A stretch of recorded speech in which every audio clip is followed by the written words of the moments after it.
자, 테마 2입니다. 이제 정책의 의의가 나오죠. 정책이 무엇인가? 자, 많은 학자가 말하는데 기본적으로 공공문제 해결하기 위해서 누가 나선다? 정부가 나섭니다. 이런 정책은 큰 정책이에요. 국방정책. 그 안에는 사업도 있고 사업 안에는 조그만 단위 사업도 있단 말입니다. 그래서 이 정책은 공공문제 해결하기 위한 정부가 선택한 장기적 방침이라고 그래요. 뭘 하겠다는 것도 있지만 하지 않겠다는 것도 정책으로 표현하더라고요. 자, 그럼 이런 정책이 무엇인가에 대한 시각이 있겠죠. 여러 시각이 있는데 제도론 시각은 뭐 간단합니다. 공식적 권한을 가진 정부기관이 만든 방침이 정책이다. 이렇게 말하고요. 우리한테 중요한 건 다원주의, 엘리트론, 조합주의예요. 이게 주로 시험에 나올 거니까. 다원주의는 이건 국가가 만드는 게 아니라 다양한 사익을 추구하는 집단들이 서로 합의한 거예요. 국가가 만든 게 아니라 사회 집단들이 합의해 주면 국가는 시킨 대로 하겠다는 겁니다. 그렇죠? 이게 다원주의 시각이고 원래 미국의 민주주의 모습이었어요. 이런 관점이라면 국가는 소극적이었겠죠. 그렇지? 반면 엘트론 그렇지 않습니다. 알고 보니까 정책이라는 게 미국을 지배하는 소수 엘리트의 가치가 반영된 게 정책이래요. 대중의 이익이 아니라 소수 지배 엘리트의 이익만 반영돼 있는 거야. 이런 이론이 50년대 들어와요. 이래버린 미국이 과연 민주주의인가 비민주주의인가 논쟁이 나오지 않을까요? 그게 있다 볼 다원주의와 엘리트주의 논쟁이에요. 반면에 조합주의는 60년대 말에 등장할 건데 이건 뭐냐면 사회가 다원이 안 돼 있다는 걸 인정했어요. 그러니까 누가 주도해서 국가가 주도해가지고 이런 다양한 집단의 합의를 이끌어내고 국가를 일정 방향으로 끌고 가는 국가의 능동적 조정 수단이다. 이렇게 말하는 게 조합주의야. 근데 이거는 근데 약간 비민주 냄새가 많이 나죠. 그래도 어쨌든 미국 사회가 8대2 사회, 다원주의가 깨진 사회가 되었기 때문에 이런 관점이 들어왔던 겁니다. 우리나라는 언제 들어왔냐면 김대중 정부 때 노사정위원회로 조합주의 관점이 들어와요. 그다음에 40년대 체제이론 시각에서 본다면은 투입이 되고 그다음에 전환이 되고 내놓는 산출이 정책이라는 겁니다. 시장이 재화를 가격에 의해서 배분한다면 정부는 재화를 권위에 의해서 이선의 말인데 정책은 뭐다? 투입물을 받아들여서 내부적으로 만든 다음에 권위적으로 배분하는 게 정책이다. 이게 산출 과정을 정책으로 봤어요. 이게 체제론 시각입니다. 근데 주로 시험에 나오는 건 다원론, 엘트론, 조합주의 시각입니다. 특징 들어갈게요. 어쨌든 정책은 이 정책 안에는 큰 사업도, 큰 정책도 있고 사업도 있고 단위 사업도 있고 세부 사업도 있어요. 상당히 큰 걸 포괄하고 있다는 겁니다. 국가 정책 안에는 국가 정책이란 큰 정책에는 국방도 있고 교육도 있고 문화도 있고 복지도 있지 않을까요? 이런 국방 안에는 다시 또 조그만 정책들이 있겠죠. 상당히 큰 거를 품고 있다는 거야. 그 다음에 정부가 만들었기 때문에 강제적이고 공식적이에요.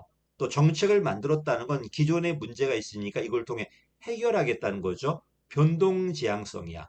이러니까 저항이 나올 수밖에 없고요. 이런 정책에 의해서 재화가 배분되었을 때는 누구는 비용 부담자고 누구는 수혜자가 되기 때문에 가치 배분성이 나타날 수밖에 없을 겁니다. 시장이 배분 못하니까 정부가 정책을 통해서 가치를 배분하겠다는 거야. 그래서 이스터는 정책을 가치의 권위적 배분으로 표현해요.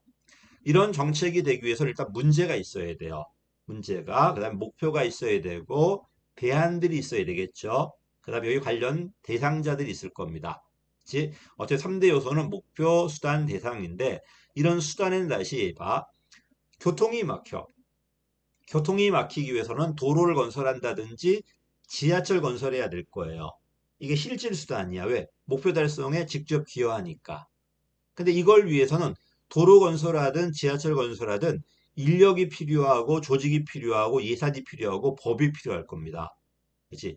이럴 실행 수단이라고 그래요. 이런 실행 수단은 어떤 수단에도 다 필요할 겁니다. 어떤 실질에도요. 그래서 왜 실질이라고? 목표 달성에 직접 기여하니까 실질이 되는 거고요. 이건 정책학에서 주로 안 다뤄요.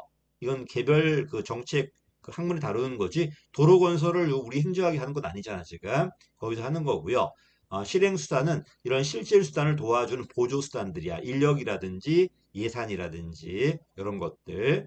대상자에는 비용 부담자도 있고 수혜자도 있을 거야. 그래서 이것 때문에 갈등이 나타날 수밖에 없고 4대 요소엔 결정자가 들어가요. 국가가 할 것인지 사회가 할 것인지, 다수가 하는지, 소수가 하는지, 이걸 놓고 뭐 다원주의다, 엘리트주의다, 국가 중심이다, 사회 중심이다, 이런 얘기를 할 겁니다. 또 윗사람 책임자가 할 건지, 최고 책임자가 할 건지, 분야별, 부서별 담당자가 할 건지, 집권인지 분권인지 그 얘기야 지금. 이런 얘기를 할 겁니다. 자, 내려가면 참여자가 나오는데 요게 오히려 시험에 잘 나와요. 옛날엔 정책은 당연히 법적 권한 있는 사람들이 참여했어. 반면에 지금은 거버넌스다 보니까 비공식 참여자도 들어와 있습니다. 그리고 공식과 비공식이 합쳐지면 네트워크인데 이 네트워크는 공식도 있고 비공식도 있어요. 그래도 비공식으로 들어가요. 자, 공식의 가장 큰 참여자는 입법부겠죠. 원래 정책 입법부가 만들어야 될 거니까. 근데 지금 거의 행정부가 다 만들고 있어. 대통령을 비롯해서 관료들까지. 사법부가 무슨 결정을 하냐 하는데 사법부는 결정을 하는 기관은 아니지만 기존 결정을 무효화시킬 수 있겠죠. 그치? 사후적으로, 사전적으로 뭘 만드는 게 아니라 만들어진 정책을 위법이라든지 위헌 때려서 바꿀 수 있습니다. 그래서 사후적이다, 소극적이다 이렇게 표현합니다. 어쨌든 사법부도 대법원이나 헌재도 일로 들어가 있다는 겁니다. 그 다음에 정당은 비공식이에요. 그치? 정당이 어떤 결정했다고 해서 구속력 있는 결정이 나오지 않습니다. 아, 하나 더 한다면 정책학에서 공식이라는 건 강제력이 있다, 구속력이 있다 이런 의미야. 반면에 비공식이란 그런 게 없다는 소리예요. 조직에서 공식이라는 건 문서화되어 있다는 의미고요. 비공식이라는 건 문서화되어 있지 않다는 의미인데 정책학의 공식은 법적 권한이 있는 또는 강제력이 있는 이렇게 좀 해석해 보십시오.